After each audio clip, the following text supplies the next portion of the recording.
Welcome to Fright Night. Guys, I'm Adam Ronin, and we are here for our first movie review for Horror. So we're doing it a little bit different this month, as we mentioned in the intro video a couple days ago. So each week we're going to do a movie that has a remake. So this week we are kicking off the season with Fright Night from 1985, written and directed by Tom Holland, and then we'll culminate this at the end of the week with the remake Fright Night that was out in 2011, and we'll put them head to head. Fright Night came out in 1985. This is written and directed by Tom Holland. This is starring William Ragsdale, Roddy McDowall, Chris Sarandon, and Amanda Beers. So for those of you that haven't seen the original Fright Night, it's a classic tale of a teenage kid who has a new next-door neighbor that has a certain appetite for the blood and flesh of the innocent. Think Secret Window meets Dracula. So before we kind of get into our thoughts and review of the video, I want to preface this with the fact I have extreme nostalgic attachment to this. So back in the 1980s, this movie came out in 1985, but then shortly thereafter that, my parents owned a video rental store called Spotlight Video, in which this is where a lot of my history with movies and film comes from, because I would just watch everything. And I was particularly drawn to the horror movies. And when I finally got around, I think it was like 1988 or so, and I discovered Fright Night, it was just one of those movies that I watched non-stop. It ranks up there with The Lost Boys, Monster Squad, and a bunch of other horror flicks from the 80s that just speak near and dear to my heart, and it's stayed true to this day. So I'm going to try to be as objective as possible with this review, but I do have extreme nostalgic attachment to this movie. I absolutely love it. So let's get started.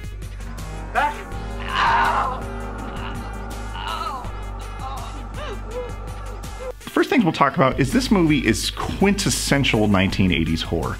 It has the characters in themselves have the right amount of likability, but also just enough cheese to make it that mid-80s 1980 horror feel to it. And this was one of those movies that when that came out, and because of that character likability and the 1980s feel to it, people would flock to the theater to see this, and they would hoot and holler. It was like you would see in the movies where people were like screaming at the screen, throwing popcorn, laughing, and going on dates. Perfect popcorn date movie, and it really was at the time a fresh take on the vampire mythos. Now this character likability stands the test of time, I think, and it carries over for me personally into 2017. When we rewatch the movie now, it still gives you that sense of this is just a fun movie. The characters are so easy to just dig into and dig on. William Ragsdale's Charlie Brewster is like your everyday Joe nerd who's obsessed with Mustang cars, just your 80s character, and he's fun to love and he's easy to get into right off the bat. And then you have Evil Ed, who is like this over-the-top side character who's the comedic act of the movie, and he really sells that character well, and it holds up today. Oh, you're so cool, Brewster! So, and we'll get into some of the other characters, but I want to shift gears then real quick to the character I do not care for much in the movie, which is Amanda Beers' Amy character. She's just kind of weak, and she's very annoying, and she's supposed to be portrayed as this girl next door who turns into this sexy character, and I don't know if maybe it just doesn't stand the test of time. I don't find her to be very attractive, and she falls into that damsel in distress trope that was so popular in the 80s that doesn't really hold true to these days, because nowadays we have heroines that are well deserved and they're right as forefront and center in women in film, and so now watching her character just kind of be this but Charlie and struggling and getting kidnapped by the vampire, the character doesn't ring well with me, and she never really did. I just found her very annoying and irritating, and so she's a part of the movie I don't care for in terms of characters. But of course, you don't go to see Fright Night to watch Amanda Beers' annoying flat-chested character. You go to see the vampire, and I think that Chris Sarandon was perfectly cast as Jerry Dandridge the vampire, because he is, to me, the poster child of what a vampire should be. He's tall, dark, and handsome, and has this just kind of oozes sexuality and charm, but also at the same time very scary when he gets into his vampire forms. And I think that he's perfectly cast as the antagonist and villain of the film. And then, of course, we get into the pacing and Tom Holland's direction, of course, based off of his writing, which I think is just very well executed because there's just no fluff. You could really get into the movies and get out with a well-told story with characters you enjoy and just not a lot of nonsense just kind of piled on that you get in the movies today. So the pacing from Act 1 to Act 2 to Act 3 is, you know, very by the book and by the numbers, but it really plays well to the story of this film, and I just think it's edited perfectly, the direction's great, and there's just not a lot to complain about in terms of what Tom Holland put together and did with that film. To complement Tom Holland's direction and editing, one thing that really just ties and glues the film together is the score and composure done by Brad Fiedel. I couldn't love it more. Brad uses just a bevy of course, 80s synth and dissonant feelings that come together in culminates in his awesome score that really stuck with me ever since I was a child all the way until now.